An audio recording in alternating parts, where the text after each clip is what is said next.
Македонската православна црква ќе формира фонд за помош на многодетни семејства, одлучи синода на денешната редовна седница. Во црковното соопштение испратено до медиумите, пишува дека одлуката е резултат на лошите показатели за демографската состојба на македонскиот народ во земјаве диаспората. На седницата, синодот со жалење констатира за лошата состојба на духовните светилишта во Македонија.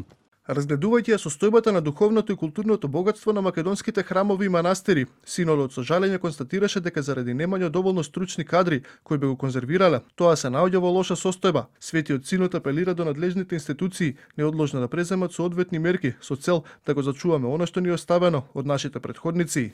За нов член во работниот состав на синодот беше избран митрополитот Струмички господин Наум, а негов заменик митрополитот Европски господин Пимен. Синодот на седницата формирал и комисија за решавање на материјалната состојба на новоформираните епархии, а токму прашањето за помош на епархиите на тројцата епископи од поранешната православна Охридска архиепископија го отвори митрополитот Петар, кој за ТВ24 кажа дека црковниот тим од нови епархии треба конечно да се врати во владение на МПЦ. Освен за поранешната ПОА, митрополитот Петар Месецов ги отвори и прашањата за состојбата во црковниот живот во Австралија, каде според него продадени се цркви и станови за $1.000.000, а никој не знае каде се парите. Во телевизиско гостување за ТВ24 говореше за можно прекројување на епархиските граници во земјаве диаспората.